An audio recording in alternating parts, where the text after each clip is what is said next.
श्रीमद्कुंज विहारिणे नमः। श्री स्वामी हरिदासो विजयतीर्थराम। दंडकारण्य का क्षेत्र बहुत प्राचीन समय से तपोभूमि रहा है। वहां पर अनेक ऋषि मुनियों ने बड़ी घोर तपस्याएं की हैं। वहां की भूमि में वे सब परमाणु व्याप्त हैं। बड़े कठिन योगाभ्यास और प्राणायाम आदि के द्वारा संसार के समस्त पदार्थों से आसक्ति, ममता, स्पृहा, कामना का समूल नाश करके अपनी बड़ी कठिन तपस्या के द्वारा संपूर्ण इंद्रियों पर पूर्ण विजय प्राप्त करने वाले ऐसे अनेकानेक ऋषि मुनियों में शरभंग जी भी एक थे। शरभंग जी ने अपनी उत्कट तपस्या के द्वारा ब्रह्मलोक पर विजय प्राप्त कर ली थी और देवराज इंद्र इन्हें सत्कार पूर्वक ब्रह्मलोक तक ले जाने के निमित्त आए। शरभंग जी ने देखा कि पृथ्वी से कुछ ऊपर आकाश में देवराज का रथ खड़ा हुआ है। बहुत से देवताओं से घिरे वे उसमें विराजमान हैं। सूर्य एवं अग्नि के समान उनकी शोभा है। देवांगनाएं उनकी स्वर्ण दंड का युक्त चमरों से सेवा कर रही हैं।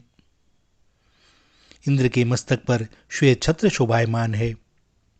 गंधर्व, सिद्ध एवं अनेक ब्रह्मर्षि उनके अनेक उत्तमोत्तम वचनों के द्वारा स्तुति कर रहे हैं।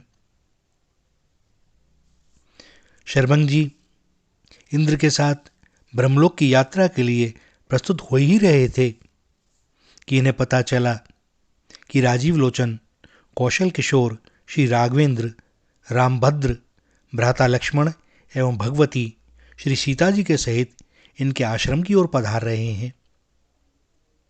और जैसे ही भगवान श्री राम के आगमन का शुभ समाचार इनके कानों में पहुंचा, वैसे ही इनके तपापूत अंतकरण में भक्ति का संचार हो गया। वे मन ही मन विचार करने लगे, अरे लौकिक और वैदिक समस्त धर्मों का पालन जिन भगवान के श्री चरण कमलों की प्राप्ति के लिए किया जाता है, वे ही भगवान स्वयं जब मेरे आश्रम की ओर पधार रहे हैं, तब उन्हें छोड़कर ब्रह्मलोक को जाना तो बड़ी मूर्खता है। ब्रह्मलोक के प्रधान देवता तो मेरे यहां ही आ रहे हैं, तब मैं वहां जाकर क्या करूंगा।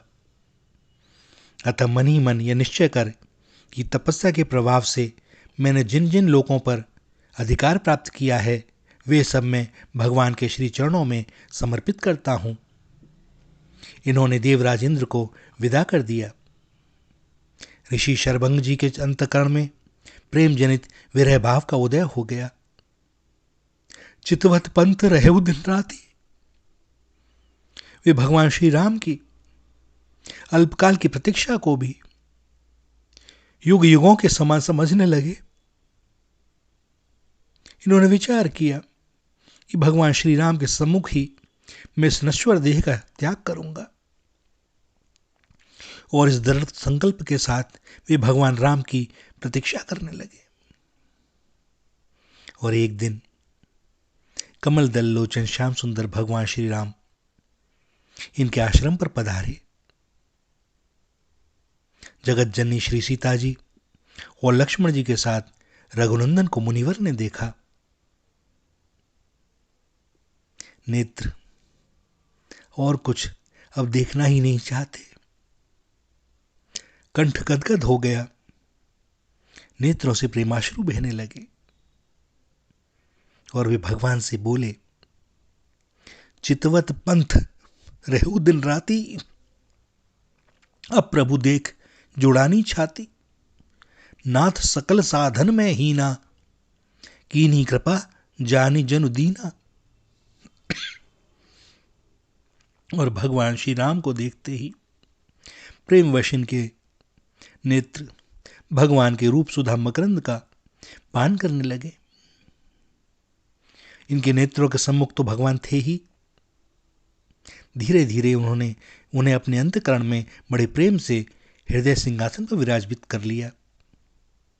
सीता अनुज समेत प्रभु, नील जलद तनु श्याम, मम हिय बसहु निरंतर, सगुन रूप श्री राम। और भगवान को अपने अंतःकरण में बैठाकर मुनि भगवान से आज्ञा लेकर योगाग्नि से अपने इस नश्वर देह को भस्म करने के लिए तत्पर हो गए और भगवान को अंतःकरण में बैठाकर उन्होंने योगाग्नि से अपने इस नश्वर शरीर को भस्म कर दिया। इस नश्वर शरीर के नष्ट होते ही उस देह से एक अग्नि के तेज के समान तेजोमय देह प्रकट हुई और वह देह महात्माओं, ऋषियों और देवताओं के भी लोकों को लांघकर भगवान की दिव्य धाम को चली गई। भैया, भगवान के तप से जो मांगो मिलता है, लेकिन हमें भक्ति बतलाती है कि हमें मांगना क्या है। कोई भी लोग जहां हमारी पहुंच हो सकती है, ये सब पुण्यों का प्रभाव है और पुण्य जब नष्ट हो जाएंगे पुनः यही आना पड़ेगा। पुनरपि जन्मम पुनरपि मरणम। भक्त जानते हैं कि कुछ मांगना है तो भगवान को ही मांगना है, उनकी भक्ति ही मांगनी है। हम चाहे स्वर्ग में रहें या नरक में, कहीं रहें, किंतु आप हमारे हृदय में सदा विराजित रहें। और भैया, भगवान जिसके हृदय में हो वह क्या कभी नरक जा सकता है? लेकिन भक्तों की भावना है, क्योंकि उनका दैन्य है, उन्हें भगवान के अतिरिक्त कुछ चाहिए नहीं और भगवान की आज्ञा के अनुसार वे उनकी लीला में सहयोग देने के लिए सब समय प्रस्तुत रहते हैं। सो वह यह कहकर चलते हैं कि नाथ, जैसा आप चाहना वैसा करना। बस आपका चिंतन, आपकी स्मृति सदैव बनी रहे। श्री राधा, श्री राधा, श्री राधा।